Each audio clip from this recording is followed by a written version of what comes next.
Andy, thanks for joining us after that penalty drama in the Vase, but we got through. Yeah, I think obviously once you get to a penalty shootout, anything can happen, and fortunately for us, that's the second penalty shootout we've come through this year.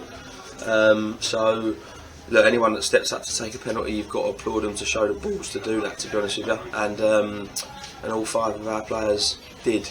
So fair play to them. Yeah, it's probably a hard one for Eastbourne to take, to be honest with you, given the way that the first half played out, but that's football and we'll happily take that. Liam Northwood, the goalkeeper, had a great game today, and he obviously made some great saves, particularly in the first half, and he took the winning penalty in the penalty shootout. Do you have a word on his performance? It's a man of the match performance. He was outstanding. I thought he kept us in it in the first half with numerous saves, as well as a few goal line clearances from the back four as well. But yeah, in the shootout as well, I thought he obviously had the front to stand up and take the 5th one, the winning penalty, after they hit their one over the bar. But yeah, his general bravery in the game I thought was outstanding as well, and he controlled his back line really well. Obviously we were under a lot of pressure in the first half, and I think it's important that when you are in a game like that you've got a keeper as good as him behind the back four, and he was outstanding, simply outstanding. We obviously scored from a penalty today. Do you have a view on that decision? Probably a bit harsh from what I could see. Looked like it hit a hand, but don't know whether the hand was extended or whether it was just by the side of the player. And again, you have to take a bit of luck sometimes to get through in cup competitions, and I think we've had a lot of luck today, especially in the first half.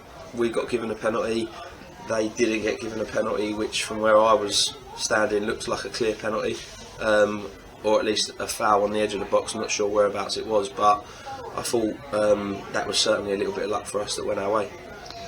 Are you happy with the grit and determination that your side showed today, particularly in the difficult conditions with the heavy fog?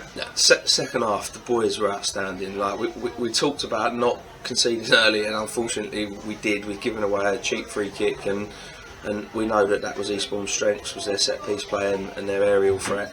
And we've given that away.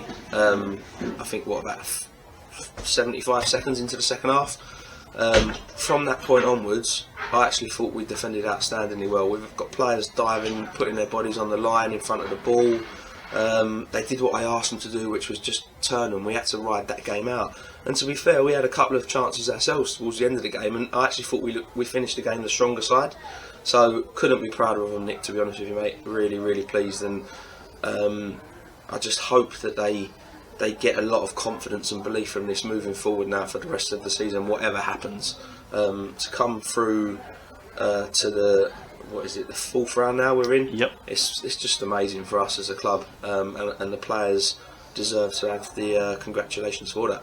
What are your hopes for the next round? Because obviously it goes national. Yeah, I mean, obviously you get to this stage of this competition, there really isn't going to be an easy game. We probably wouldn't be surprised if we're like the lowest placed team left in it, but I would love for a decent away trip somewhere, maybe up north, just something that's a bit different, so we can actually make the most of it. On the flip side, if you get a draw at home, then you've got every chance, I think, of going through. But for me personally, and I think for the players, we'd enjoy a little weekend away somewhere, to be honest. Yeah, that sounds great.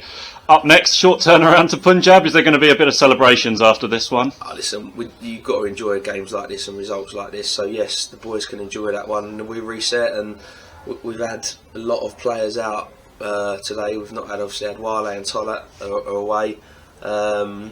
Ronnie was away. Alessio's failed a fitness test.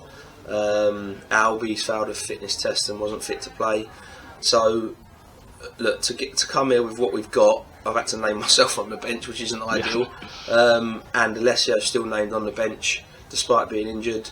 To get a result is just brilliant, and we've got to take that momentum into the rest of the season, and that starts at Punjab on Tuesday, which will be a very, very tough game again. But I keep banging on about it's important for us to stay in cup competitions. This now takes us, I think, into the new year, into a national cup competition, which is fantastic.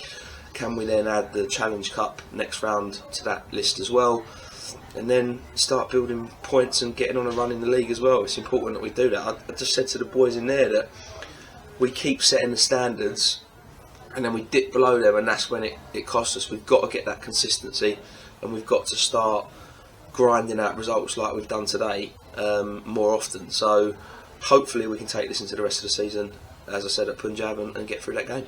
Brilliant. We look forward to it. Brilliant. Cheers for your time, Andy. Cheers, Nick.